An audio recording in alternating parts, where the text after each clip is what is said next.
Baik, perkenalkan nama saya Eva Geraldina Mitang dengan NPM 33210105 akan menjelaskan sedikit materi mengenai stratifikasi sosial.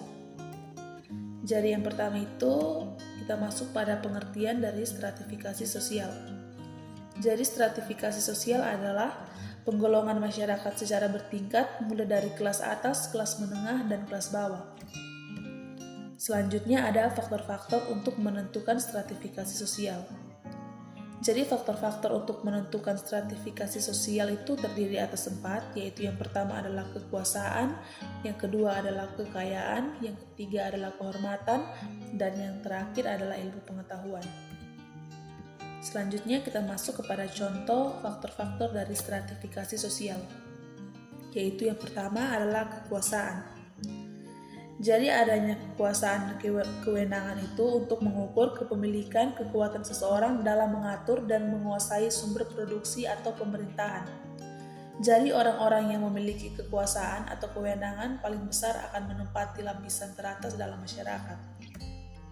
Yang kedua itu ada kekayaan.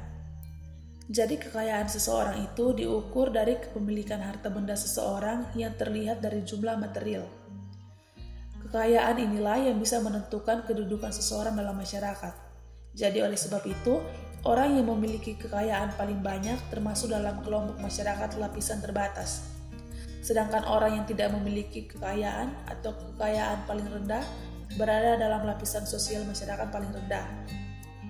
Jadi seseorang itu bisa melihat kekayaan orang lain dari tempat tinggalnya, benda-benda yang dimilikinya, cara berpakaian, kebiasaannya berbelanja, dan kebiasaannya berbagi dengan orang lain. Yang ketiga itu ada kehormatan. Jadi kehormatan seseorang juga bisa diukur dari gelar kebangsawan atau sistem kekayaan. Orang-orang yang paling disegani atau dihormati di tengah masyarakat itu akan menempati lapisan sosial teratas. Dan yang terakhir itu ada ilmu pengetahuan. Jadi orang yang memiliki tingkat pendidikan paling tinggi bisa menempati lapisan sosial teratas dalam masyarakat. Tetapi sayangnya tingkat pendidikan seseorang sebagai faktor pembentuk stratifikasi sosial sering menjadi polemik. Polemik ini artinya perdebatan dan berdampak negatif.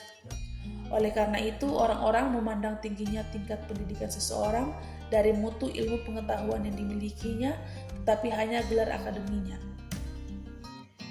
Selanjutnya kita masuk kepada 3 sifat stratifikasi sosial dan contoh-contohnya. Itu yang pertama ada stratifikasi sosial terbuka. Jadi stratifikasi sosial terbuka itu artinya bentuk stratifikasi yang memiliki sifat dinamis dan memiliki kemampuan mobilitas yang sangat besar. Maksudnya di sini itu setiap anggota strata dapat berpindah-pindah dengan bebas dalam strata sosial, baik vertikal maupun horizontal. Contohnya itu seperti seorang karyawan itu bisa naik jabatan menjadi manajer karena dia itu rajin dan loyal. Yang kedua itu ada stratifikasi sosial tertutup. Maksud dari stratifikasi sosial tertutup itu adalah pembentukan lapisan masyarakat sejak kelahiran.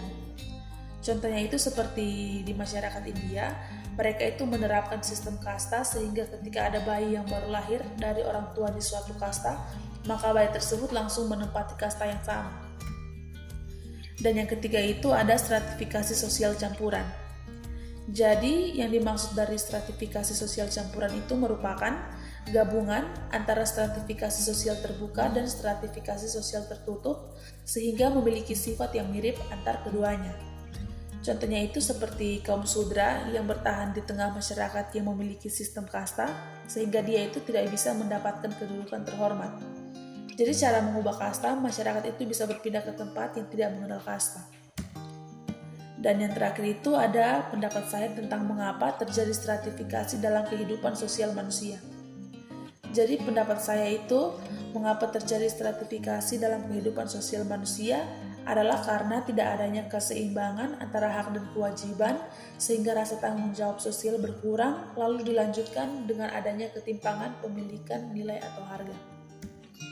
Baik, sekian penjelasan saya mengenai stratifikasi sosial. Terima kasih.